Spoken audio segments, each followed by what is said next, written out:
I'm going to cut her hair in, based on those three fundamental portions, but I'm going to do some over direction and give her some layers and some volume. A blow dryer without a nozzle is like a hose without a thumb. You know, you kind of need that nozzle. Also, I don't like to shake a dryer, because shaking a dryer is like shaking a baby and it just makes it slow and fuzzy.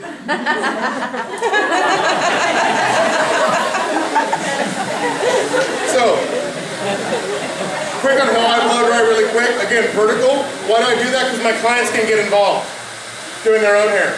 When you do this, it's impossible, but when they do this, they can do that. So, I would show you the whole thing, but again, I don't have the spinning chair. I go straight out from the head once, looking for white smoke. If it ain't smoking, it ain't working, right? So just a little bit of white smoke. White smoke is good, black smoke is bad. Twice. And then right in front of the face, 3 times a lady. What am I actually doing? Right? What? Over direction, or page 46 of your Milady Standard textbook. On base, off base, half base. Right? Half off base. Half off base. So straight up in the head is on base. Half base. Off base. On base is volume. A little bit of volume, a little bit of texture, nothing but texture. Right? If I want more volume, once, twice, 3 times the lady over here. Is that cool? It's what I call the underachievers method of blow drying. Maybe go ahead and stand up for me again. I was doing a show like this one time, and I have a tendency to get right on the edge, and I was looking at my client and all that good stuff, fell off. Right into a chair. And I was like, I just wanted to see what it looked like from here. Notice my sections are round and then my cuts are round. And then I went up an inch and I'm cutting down an inch, so it should mimic, you know, it's like fabricating sheet metal. Anybody have a husband that fabricates sheet metal? Very similar. They love when you refer to them as sheet metal.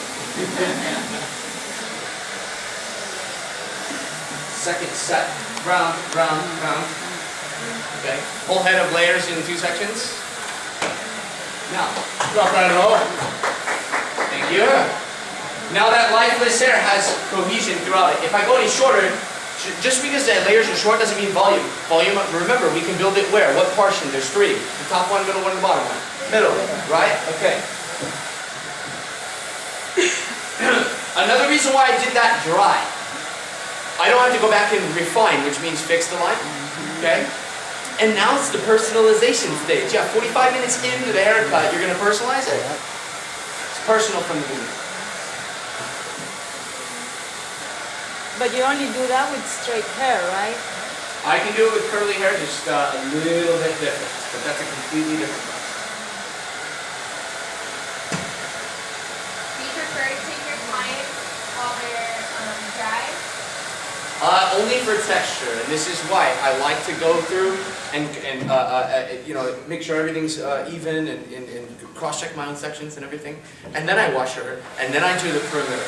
That way I can go to the blow dry and use all these beautiful brushes that I have and actually put some work in. Because the haircut lasted, how quickly did we do that whole head in round layers? 2 sections, right? You do that in the salon, you do a 5-minute haircut, now you have 25-30 minutes for a blow dry. Your haircut under an hour and it's worth twice as much as you worked 2 weeks ago. It's weird because it's so simple. Hairdressing doesn't have to be difficult. It's like so weird. Like grease. Okay, so you remember back in the 80s and 90s, we used to tell our clients to flip their head over? And when we did it, the haircut, it looked magically delicious when they came back. What happens when they did it? Their back hurt, their arms hurt, this was dry, this was soaking wet, and their hair looked like shit. Excuse my language, if I cuss too much, I apologize. I do, actually. I'm doing the same thing, but see, when they do it, they can't get that perfect, like, you know, how they're going to blow dry it. So what I'm doing is I'm just pushing the hair in front of their face so they can see, they can pull it in front of their face instead of them doing this, right? When we did it, it looked great. When they did it, it looked horrible. But if they keep their back straight and blow dry it all forward, they're going to get that same thing that we used to be able to get, but they're going to be able to get it in better. Does that make sense? Like they'll be able to recreate what we do. I hate it when I see my clients that you guys have Vons down here. I hate it when I see my clients at like a Vons and it's like, you know, they come running up and you know they're running and like their hair is just like, you know, like Ryan, and their hair's like, and you're like, I didn't do my hair. No joke. Yeah, right. I could have told that from aisle C, you know. So show them how to style their own hair at home, and they'll love you, and you'll get like presents again. Instead of baked goods for Christmas, because I'm really tired of baked goods for Christmas. I mean, I understand like wanting to, you know, to give something you care. I remember in the 90s, I got a pair of Armani jeans, and they weren't the AX. They were like, they went out and got like Imperial Armani jeans for Christmas from a client. Now I get baked goods, and look at me. Do I need baked goods? No, I don't. Yeah, I can take you. It's not baked goods, it's... That's texture. So I'm standing right on top of her part, and I'm going to blow dry once, twice, 3 times a lady on top of her part, so when it goes away, it's going to have volume. And I'll let him get back to talking haircuts. Are you guys having fun? Models. We can all just like hang out.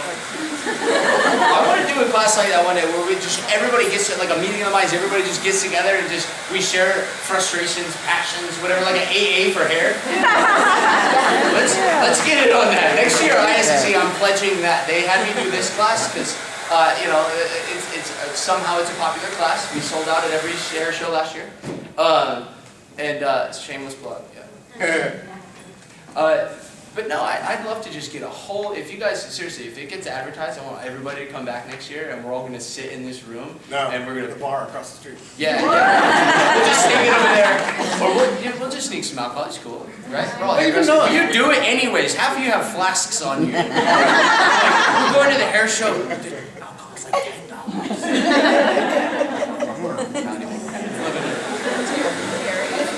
But yeah, let's get together and just write and then praise and just literally AA for hair. It'll be fun.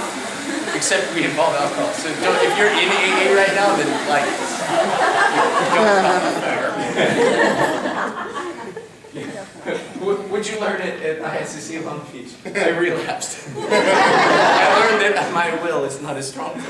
You know, we taught a class in Portland like 2 weeks ago by a guy by the name of Andrew Does Hair, who's this amazing men's hairdresser. He's not a barber, he's an amazing hairdresser. Andrew Kozak. Yeah, and we did it at a bar. And to be honest, the vibe in the classroom, and not everybody drank, the vibe in the classroom was really relaxed and mellow. It wasn't in a convention center, it wasn't in the basement of a distributor, it was at a bar. You know what, I think that's where I want to have all of my events now. That's not the reason. Soften the blow, didn't it? Yeah, a little bit. Knowing is half the battle. You know what I like about this technique? And if you guys want more information on this, just come by the booth. I'll show it to you. It's free. It's yours. Take whatever it is you want. Make it yours and go sell it to your clients. Make some freaking money. It's not a shampoo that taught you how to make more money. But come by the booth and I'll show you. You know what I like about this technique? They notice it. They notice. What are you doing? If you go in, take a left. It looks sexy. As you move, as you go through the hair, it's like, if I want to see it. Bye, guys. Here we go. Thank you. If you go in, take a left. It's past card. You go Arrojo, Sassoon's card. It looks like a little mini nightclub. There's a bunch of lovely looking gentlemen. They're holding the culture brand. We love to have fun. We're hairdressers. Hairdressers have fun. This is what we do. We don't wear the blazers and we don't put our shears on chains and we trust you, okay? If you want to steal it, go ahead. We will figure out what kind of person you are. But thank you so much. One thing I'm going to say about that company too, go ahead, I'm sorry, go ahead. Oh, I was just going to say, this is what it's all about. Look at us, we're not dressed like a typical hairdresser on stage with the Britney Spears microphone, you know. Okay? None of that. None of that. Only raw, real. This is how I dress. I dress like I'm 15 every day. I love it. So yeah, go. The cool thing about Hottori Hanzo is I don't think there were anything 4 years ago. You know? I worked with them 4 years ago. We weren't. And to be honest, I mean, they are a big force to be reckoned with now. I think that's pretty cool. You know, I mean, coming from pretty much nothing to where everybody's talking about them. You know, it doesn't matter how they're marketing, everybody's talking about them. And I think that's awesome. Maybe the first time I heard the name Hottori Hanzo was on Kill Bill. Oh, well, yeah. That is your pop culture reference. If you are a nerd like me, he's also a 16th century samurai. So he's a real person. Oh, that's what I thought of Japan. The fact that they did use a Hottori Hanzo samurai sword. It's pretty heavy-handed too. Yeah. You know, but it works. So here's another thing that I believe separates us from everybody, and this is our endearment, right? Every company has something that connects people to the consumer. And this is where I get really heavy on you guys to be prepared, you know, pull out a tissue or whatnot. So about 3.5 years ago, we started a nonprofit, so that we do not make money on this. But I'm very, very, very happy, very proud to be part of our sister company, which is called The Trade. If you've ever heard about The Trade, you're definitely going to hear about it now. So go to supportthetrade.org, find out what we're doing, come by the booth, talk to us about The Trade. What we do is, we are hairdressers, entirely hairdresser funded, 100% donation, time, money, effort, everything.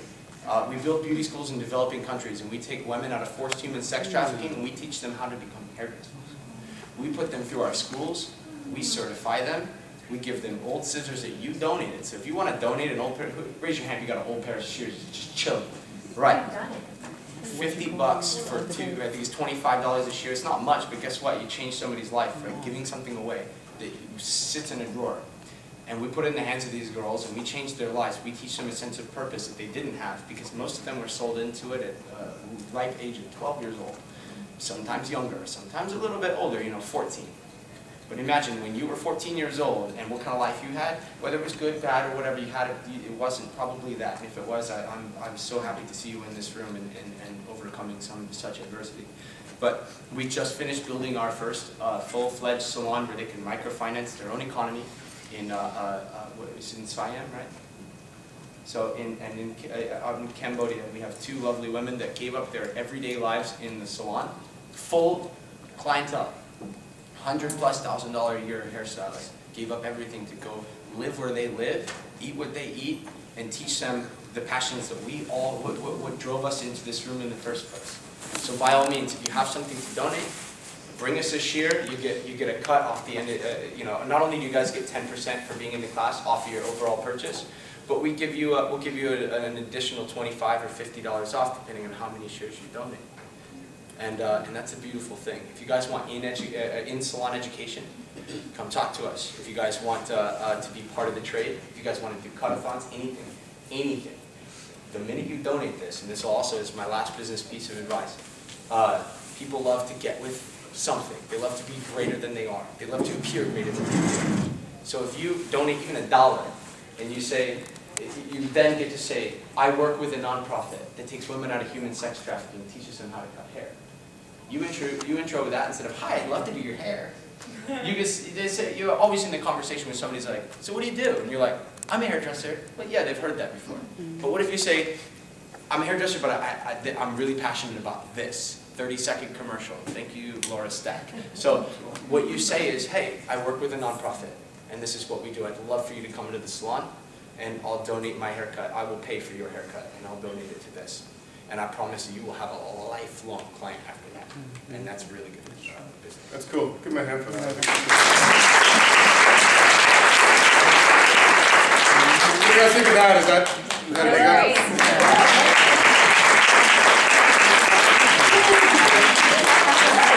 So, quick little key recap on how I did it. Again, I took that basement, I pleated the basement, right? Now, what if I took that pleat all the way up to the main floor? Again, it decreases even more. What if I pleated that basement, pleated the, and then, tied that up, pleated the main floor, tied that up, so I had 2 disconnections in there, and then dropped this over the top of it. That ponytail that's here does this each time, right? So now instead of having to blow dry her hair like, for a week, it only takes like maybe 5 minutes. Is that cool? So that's the pleating. And then through the top, I really focus on maintaining that profile parting and bringing everything to that stationary guide and profile parting using my elbow as a protractor. Okay? And then I texturize with I can't remember the names yet. They're the, Show it to me, I'll tell you. okay, cool. That's a 14T.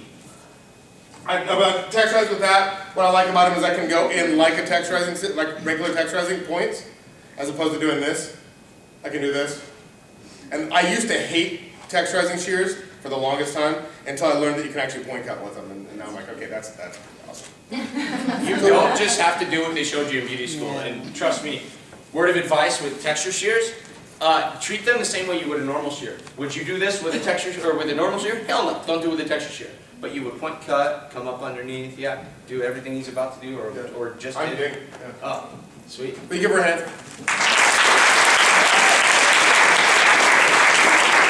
I know that Justin wants to go ahead and recap a little bit, but thank you for me. Thank you. I'm not going to talk a lot because I already did. So this is the haircut. It's simple. It was more of a carving based on the fundamentals you guys all follow.